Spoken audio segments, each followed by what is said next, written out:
Wharf and Peace. Scar is a happy little engine.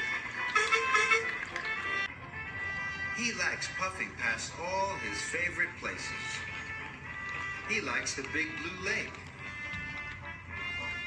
And he likes crossing the viaduct high in the air. Scar has so many favorite places up in the hills. But sometimes Scar has to go to the wharf. The wharf is not his favorite place at all. Scar thinks it's loud and noisy. He feels very small there, and he doesn't know anybody's name. One day, Scar pulled flower trucks into the wharf. He didn't say hello to anyone. And no one said hello to him. The troublesome trucks saw a chance for mischief. They wiggled and giggled and bit Scar. On, they cried. Then some pipes dropped from the crane and landed with a clang. Scar jumped. His freight cars hit the buffers and bright white flour flew everywhere. Fancy jumping at a silly old crane, snorted James. Scaredy little engine. Scar felt very upset and smaller than ever. James was only teasing, puffed Thomas. Scaredy engine, sang the trucks. Clickety-clack, don't come back.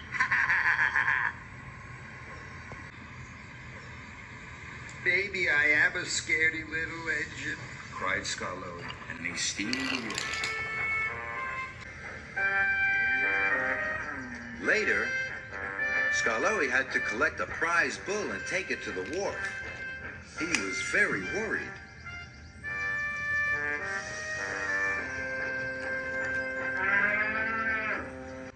Scar came to the rickety bridge. Rusty had stopped on the other side. Rusty didn't like crossing the bridge. He thought it was very high up. What should I do? Rusty asked nervously. I'm not a brave engine, puffed Scar sadly. So I don't look down and I puff as hard as I can. Scar crossed the bridge safely. Thank you, Scar, cried Rusty. Now he could cross the bridge safely too. Then Scar met Duncan by a dip in the track. A stream had burst its banks. Water covered the tracks.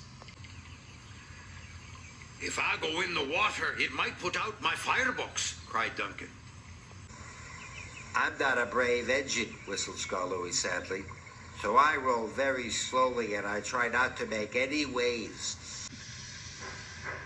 So Scar rolled as gently as he could.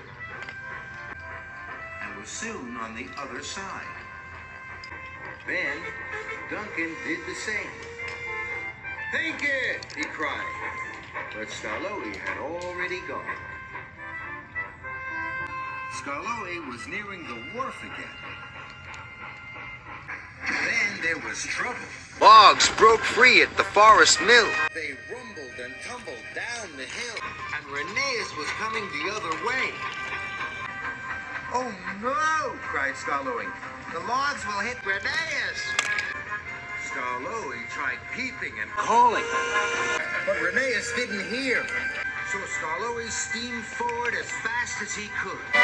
The log hit Scar with a great big boof. Scar was dented and the bull roared. But luckily, no one was hurt. Reneus was very happy to be saved. But Scar still looked sad. What's the matter? Asked his friend.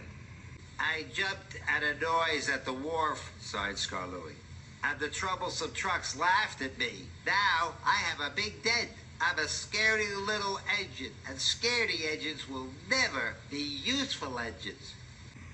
Reneus was surprised.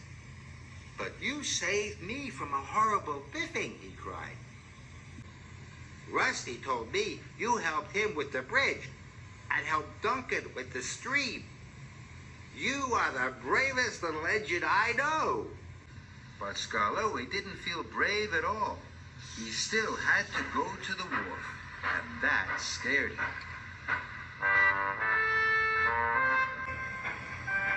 Skarloey rolled into the wharf. It was as big and noisy as ever. Then he remembered what his friend Rheneas had said. I helped Rusty, and Duncan, and Rheneas. I am the bravest little engine I know. Skarloey took a big, brave puff. Hello, everybody. I'm Skarloey. To his surprise, the workmen all called back. Hello, Skarloey. Skarloey was delighted. Then Skarloey saw the troublesome trucks. Clickety-clack, look who's back, they sang. The scaredy little engine's on our track. This made Skarloey cross. I am not a scaredy little engine, he said firmly. And if you biff me, I'll biff you back. So there. Ooh, said the troublesome trucks, and they didn't move an inch. Skarloey's bull was safely unloaded. James was impressed. Good work, Skarloey, he chuffed. You are a really useful engine, added Thomas. Skarloey felt very proud, very happy, and very, very brave. And now that the wharf is full of friends, it's one of Skarloey's favorite places of all.